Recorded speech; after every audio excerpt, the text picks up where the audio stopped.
दोस्तों नमस्कार। देखिए, बहुप्रतीक्षित आपका जो है 12th वेज रिवीजन का जो सेटलमेंट है उसका MOU मोटा भाई साहब साइन हो गया। अब आप कहेंगे मोटा क्या होता है? जी, पहले तो हम आपको ये बता दें इसके डिटेल क्या है, फिर मोटा पर भी आते हैं। डिटेल इसके ये है कि जैसे कि उम्मीद की जा रही थी कि ये 19% तक जाएगा, लेकिन 19% तक नहीं गया। इसके अपने अलग कारण हैं। 17% हाइक पर ये उन्होंने साइन किया। जी, 17% के साथ और एक चीज़ और बताई, यही मोटी जो चीज़ें उसमें होती हैं कि साहब 5 साल तक रहेगा, 1 नवंबर 22 से ये जो है 5 साल तक के लिए इफेक्टिव होगा। ठीक है साहब, इफेक्टिव, इसमें कोई एतराज़ नहीं, तो होता रहता है, हमेशा से हुआ, इसमें कोई समस्या नहीं। अब मामला ये है कि एक तो 17% पे हुआ। लोड फैक्टर जैसा कि मैंने आपसे कहा था कि 3% रहेगा, वो 3% हुआ। अब बेसिक कैसे बनेगी पहले ये बता दें आपको। कब बनेगी ये तो मैं बताऊँगा अभी कि ये कब बनेगी। है ये कि जो आपकी मार्च 22 में जो भी बेसिक रही होगी उस पर 8088 पॉइंट जो है DA का मर्जर होगा। जी, उसके बाद में जो है 3% लोड फैक्टर डाल करके तब वो आपकी बेसिक बनेगी। ठीक साहब, उसके हिसाब से जो भी आपका पे स्लिप पे वृद्धि आए। 17% ये टोटल की बात की है। ये अलग बात है, दुनिया भर का खर्चा उन्होंने जोड़ बताया कि 12,500 करोड़, 12,449 करोड़ बताया इस पर खर्चा आएगा। और जो 3% लोड फैक्टर की बात है उसमें भी 1795 करोड़ का उन्होंने खर्चा बताया। अब खैर हमको बताइए, मजदूर से आपके खर्चे से क्या ज़्यादा लेना देना है? मजदूर तो अपनी मजदूरी के बारे में सोच रहा है। अब आप किसी को मजदूरी दें, उसकी मजदूर की मजदूरी। खैर, अब यहाँ तो मजदूरी का भी दूसरा मामला भाई साहब। देखिए, ये बैंकिंग सेक्टर दूसरे टाइप का है। ये सेक्टर कोई ये स्वास्थ्य विभाग, शिक्षा विभाग या अन्य विभाग इस तरीके से नहीं जिसमें पैसा आपको अपने पास से लगाना हो। खुद कमाना, खुद खाना, केवल ये है। नियम हुजूर आपके हैं, नियम साहब आपके हैं। नियम आप बताओगे कि आप अपने कमाई हुई में से कितना रोटी खा सकते हो, ये आपने बता दिया तो सर आपने बताया।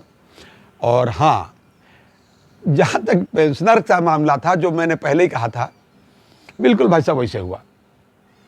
उनसे कहा गया है कि नहीं, इनका भी भाई इस बार ध्यान रखा गया कि साहब वो जो है एक्सग्रेसिया आपको देंगे।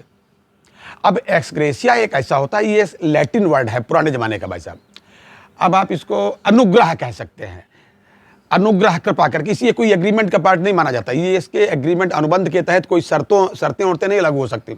इसमें किसी संगठन के द्वारा जो है ये जो अनुग्रह कृपा करके जो कुछ आपको दिया जाता है स्नेहपूर्वक, वो एक मुश्त दे दिया जाता है। एक मुश्त का मतलब है कि जो आप दे देंगे वो किसी भी अन्य दूसरे आपके बेनिफिट्स को अट्रैक्ट नहीं करेगा। मतलब ना उस पर कुछ DA मिलेगा, ना कहीं कुछ, जो दे दिया वही बना रहेगा। हाँ, इतना ज़रूर कहा है कि 1986 से लेकर के और जब तक का ये सेटलमेंट पिछला वाला था, मतलब ये जो आपका है जहाँ से लागू हुआ है, यानी कि 31 अक्टूबर 2022 तक, वहाँ तक के जो रिटायरीज है वो इसमें थोड़ा सा लाभान्वित होंगे। बस इतनी बात जरूर बताई गई है। पास्ट में इतनी उन्होंने कह दी। ठीक, और ये वन टाइम है भाई साहब। अब कितना इसमें होगा इसका कैलकुलेशन नहीं बताया। किसी ने व्हाट्सएप पे चल रहा दुनिया भर का कि साहब 1% है, कोई परसेंट नहीं भाई साहब। ये डिटेल भी बाद में तय होगा। अगर आप उसका डिटेल देखें, जैसे कि मैंने लगाया है, आप इसको देख लीजिए। जो MOU साइन हुआ ये भाई साहब उसके पेपर से।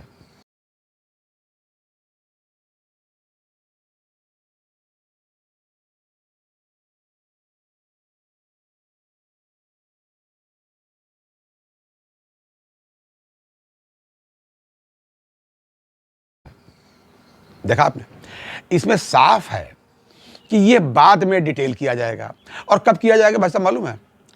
आज की यानी कि 7 तारीख की तारीख से 180 दिन, 180 दिन का मतलब 6 महीने, विदिन 6 मंथ आपको करना है। तो विदिन का मतलब 6 मंथ जाएगा।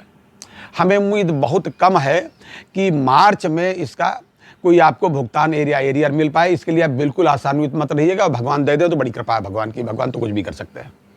जी, तो अब ये जाएगा। और जाना क्या है भाई साहब, सीधा ये है कि 2024 का चुनाव है और चुनाव में थोड़ा सा आप ध्यान रखिएगा। कहने वाले तो अपने दुनिया भर की बातें अर्जी फर्जी कहा करते हैं। मुझसे राजनीतिक बातों से कोई लेना देना नहीं। हम लोग अपना जो है एनालिस्ट हैं, अपनी बात करते हैं। लोगों का कहना है कि 3 राज्यों में अगर जो है ऐसा ना हो गया होता तो फिर ज़्यादा हो जाता। ऐसा मैं नहीं मानता। जो भी है सो है, जो अपने कह रहा सो कहे। कोई कुछ कहता है, कोई कुछ कहता है, कहने वाले अलग हैं। लेकिन आप ये समझ लीजिए भाई साहब कि अभी भी आपको इम्तिहान ही देना है। ये आपका मोटे तरीके से अभी डिटेल साइन होगा कि ये जो 17% है इसका क्या क्या वाइफरकेशन होगा, कहाँ कहाँ पर कितना कितना दिया जाएगा। अब ये नहीं सीधे 17% वहाँ से जोड़ा आपने खुश होकर बैठ गया। हाँ, लेकिन एक बात है भाई साहब, 5 डेज बैंकिंग पर जैसे मैंने पहले कहा था, आज भी कह रहा हूँ कि उसमें बिल्कुल कोई संशय करने की ज़रूरत नहीं। वो 5 डेज बैंकिंग अवश्य होगी। और जैसा मैंने बताया था कि वीक के लास्ट में, यानी कि सप्ताह के लास्ट में होता है शुक्रवार, फ्राइडे, उस दिन कुछ समय सुबह जल्दी खुलेगी, कुछ समय बाद में। और ये समय हो सकता है 30 से 45 मिनट सुबह और 30 से 45 मिनट शाम को, जो भी ये फाइनल उसमें सेटलमेंट में डिसाइड हो जाए। ये लोग उम्मीद कर रहे थे हो सकता है 1 जनवरी से हो जाए, क्या हो जाए, ये नहीं। अभी तो उन्होंने केवल रिकमेंडेशन वहाँ भेजी है, उसको उन्होंने इसमें भी एक्नॉलेज कर लिया। जैसे वित्त राज्य मंत्री डॉक्टर भागवत कराड़ साहब ने अभी राज्यसभा में एक्नॉलेज किया था, इन्होंने भी एक्नॉलेज कर दिया, साहब हमने रिकमेंडेशन भी भेज दी और हम इसको पैरवी करेंगे, मतलब इसको दिलाने का प्रयास करेंगे। प्रयास नहीं, वो हो जाएगा, बिल्कुल आप निश्चिंत रहे।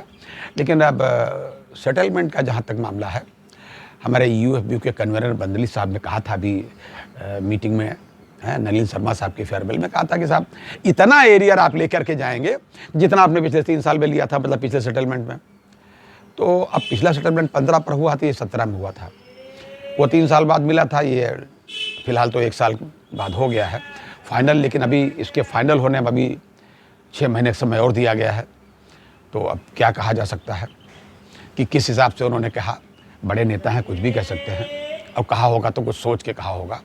हम आपसे यही सोच सकते हैं, कह सकते हैं आपसे कि भगवान सबको, आप सबको ठीक रखे, अच्छा रखे, अच्छा सेटलमेंट आपका हो।